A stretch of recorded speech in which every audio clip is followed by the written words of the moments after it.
Alhamdulillah pada pagi hari ini saya bisa hadir di sini di Comment Center untuk bisa sharing kepada sobat migran terkait dengan ketentuan kepabeanan. Di media sudah banyak yang bertanya seperti apa sih peraturan bea cukai untuk barang penumpang dan juga barang kiriman. Nah, di kesempatan pagi hari ini terima kasih kepada BP2MI yang sudah meluangkan kesempatan kepada kami untuk bisa berbagi kepada rekan-rekan sobat migran semuanya. Baik, sobat migran semuanya, untuk yang berpuasa kami sampaikan selamat menjalankan ibadah puasa. Baik, pertama saya akan menjelaskan mengenai ketentuan kepabeanan ini, dimulai dari next slide mungkin ya, bahwa apa sih tugas bea dan cukai? Tentu sobat migran ini bertanya, kenapa sih kok bea cukai ada di bandara, ada di pelabuhan? Ya, ini memang sudah konsensus internasional, custom, immigration, quarantine, itu ada di border, ada di perbatasan. Jadi tugas untuk pelayanan dan pengawasan atas barang yang masuk atau keluar dari wilayah Indonesia menjadi tugas Direktorat Jenderal Bea dan Cukai. Nah, oleh karena itu kami berada di sana.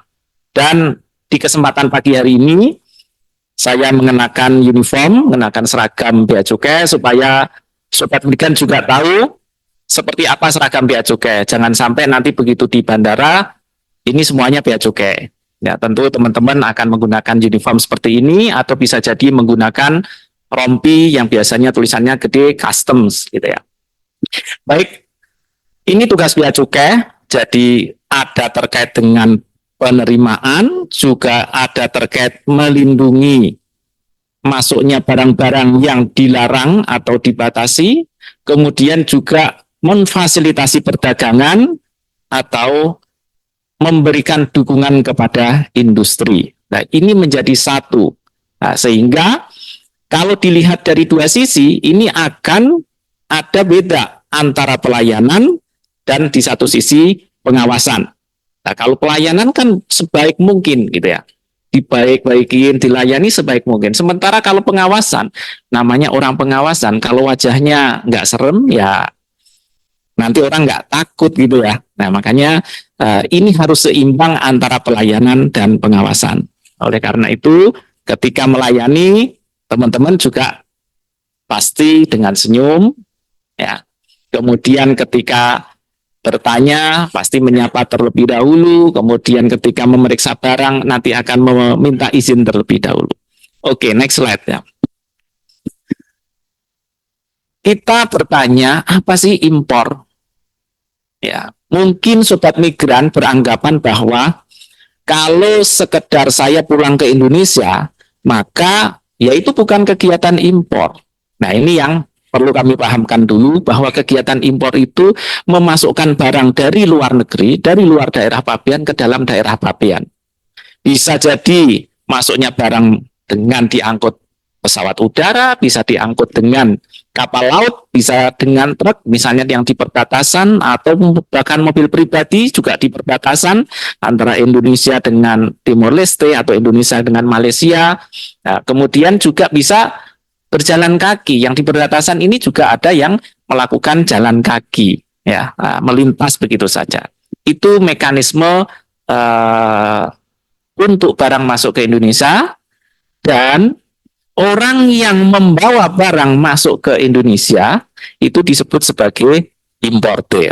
Jadi jangan salah, sobat migran yang sebagai penumpang dari pesawat itu juga disebut sebagai importer. Nah, ketika membawa barang berarti melakukan impor. Nah, ini mengapa judulnya memahami ketentuan impor. Oke, next slide.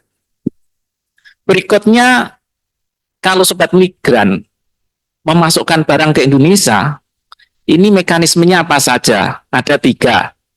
Ya, yang pertama melalui barang kiriman, kedua barang penumpang, dan ketiga barang pindahan.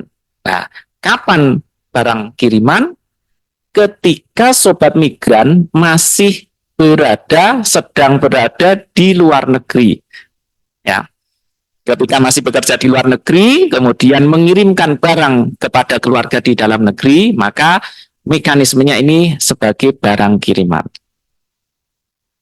Kemudian kalau sobat migran pulang ke Indonesia, apakah karena cuti atau karena memang kontraknya sudah habis, maka sebagai penumpang pesawat, nah ini mekanismenya dibawa oleh penumpang. Ya. Kemudian juga ada mekanisme ketiga, barang pindahan. Nah, kalau barang penumpang tadi dibawa sebagai penumpang, ya, maka kalau barang pindahan, ini orangnya, sobat migran sudah mau pulang ke Indonesia, selesai kontrak, kemudian pulang ke Indonesia. Kalau dibawa semua dengan bagasi, tentu akan excess baggage-nya kan mahal ya.